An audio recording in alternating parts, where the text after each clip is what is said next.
Bienvenue sur ce nouveau tutoriel de formation sur la partie double, le principe. Cette vidéo tutoriel de formation est sur la playlist comptabilité. Elle fait suite aux précédentes vidéos. Donc si ce n'est pas fait, merci de regarder ces précédentes vidéos. Pour les nouvelles personnes qui découvrent cette chaîne YouTube grâce à cette vidéo, merci de vous abonner, c'est totalement gratuit. En effet, vous trouverez en bas à droite de votre écran environ par ici l'onglet s'abonner.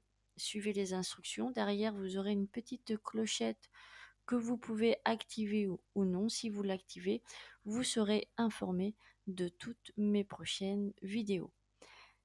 Allez, c'est parti. La partie double, le principe. Donc ici, il y a eu des enregistrements de différentes opérations pour la société Bonilan. Donc ces opérations, d'abord le 1er janvier, il reçoit son capital, hein, c'est la constitution de l'entreprise. Donc ce qui a été inscrit pour pouvoir constituer le capital, c'est en banque au débit les 90 000 et le compte capital au crédit pour 90 000. Le 2 janvier, il a approvisionné la caisse par la banque. Donc, nous observons que le compte banque, il a été crédité de 500 € et le compte caisse débité de 500 €. 500 €. Bon, ce qu'il faut savoir, c'est que normalement, quand on est d'un provisionnement de caisse en banque, nous passons par un compte intermédiaire. Nous passons donc avec le compte 580. Donc on commencera par l'écriture en banque au crédit 500 € et le compte 580 au débit pour 500 €. Et après on ira en caisse, hein, puisque chaque écriture doit être saisie dans les différents journaux.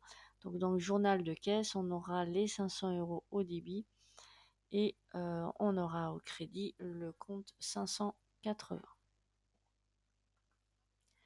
Le 8 janvier, il emprunte 20 000 €. Observons ce qui a été inscrit. Donc, on a bien en direct en banque les 20 000 € qui sont débités et le compte dette qui, lui, est crédité de 20 000 €. Le 6 février, il achète du matériel pour l'entreprise. L'écriture est banque au crédit pour 15 000 € et le matériel qui est peut-être sûrement un matériel immobilisé, donc un compte de classe 2 au débit pour 15 000 €. Le 5 mars, il achète au comptant des marchandises destinées à la vente. Donc on a au débit les 6 700 € d'achat marchandises, qui est sûrement un compte de classe 6, et le compte banque 512 qui lui sera crédité de 6 750 €. C'est le principe, hein, de la partie double, c'est effectivement d'avoir un compte comptable, quelle que soit la nature du compte, que ce soit bilan ou compte de résultat, qui est au débit, et la contrepartie qui, elle, se trouve au crédit par un autre compte comptable qui est en lien avec la nature de l'opération. Et l'écriture doit être toujours équilibrée, c'est-à-dire que le débit et le total débit et total du crédit doivent être identiques, puisque nous pouvons très bien avoir deux montants et deux comptes pour l'écriture au débit.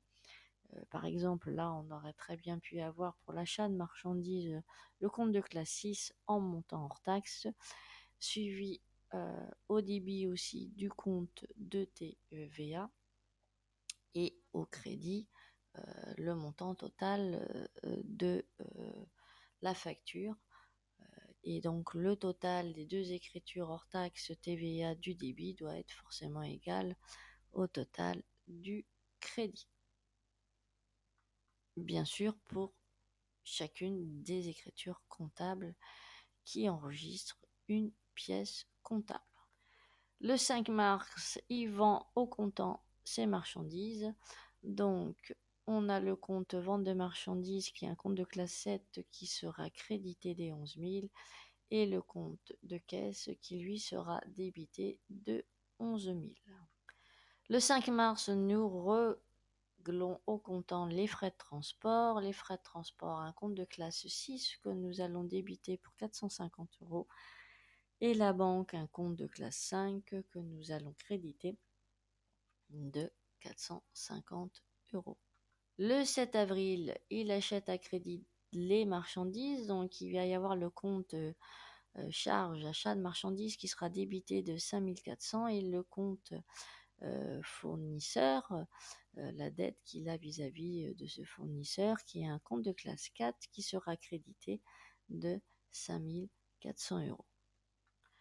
Le 7 avril, il vend un crédit des marchandises.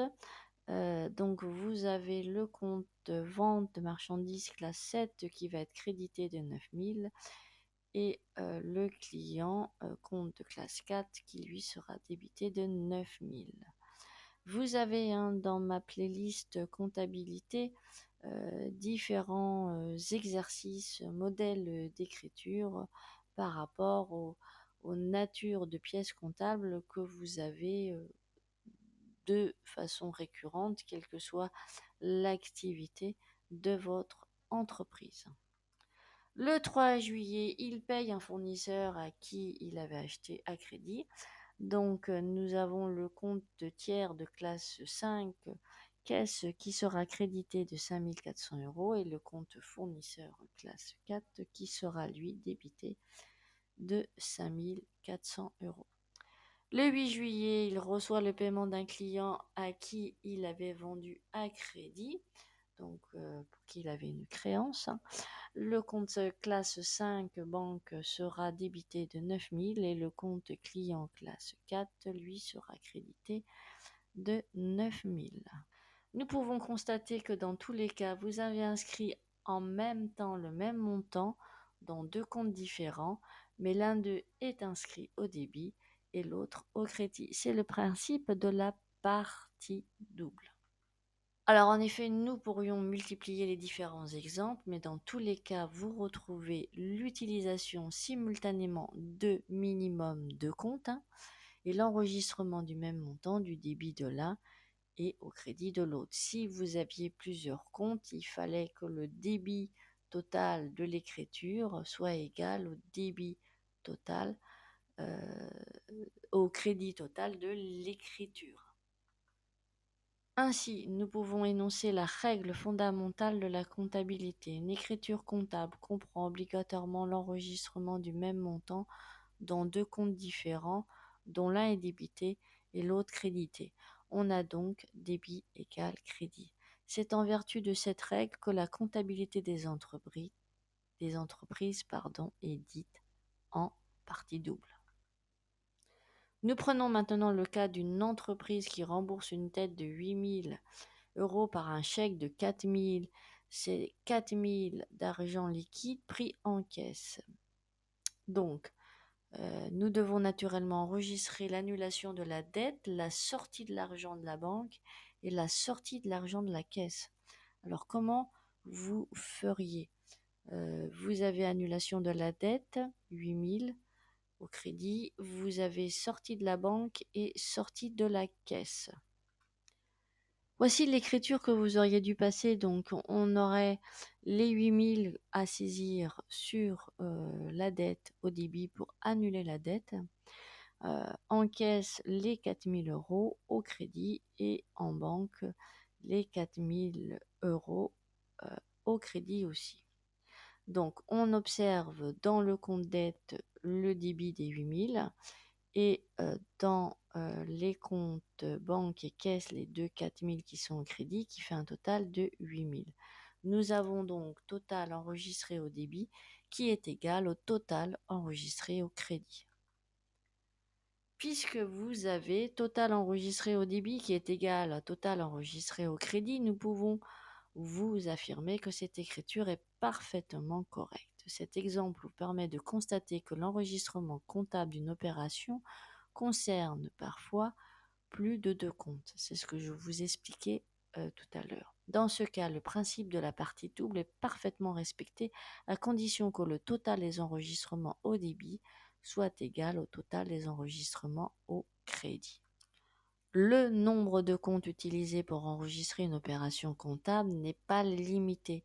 Vous verrez par la suite qu'une même opération fait parfois jouer ensemble plusieurs dizaines de comptes.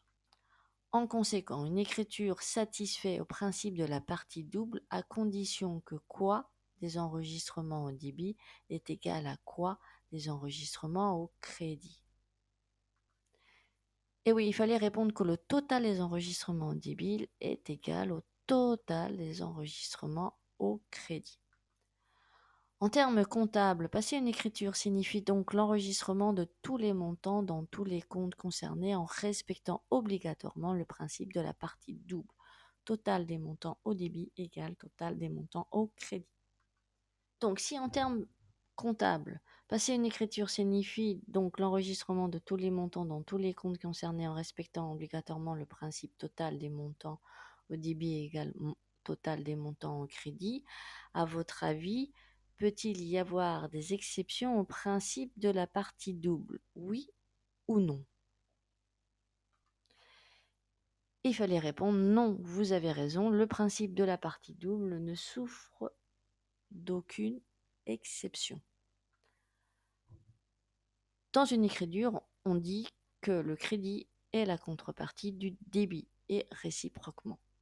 Le terme de contrepartie est souvent donné également au ou aux comptes dans lesquels on inscrit la contrepartie d'un ou plusieurs comptes.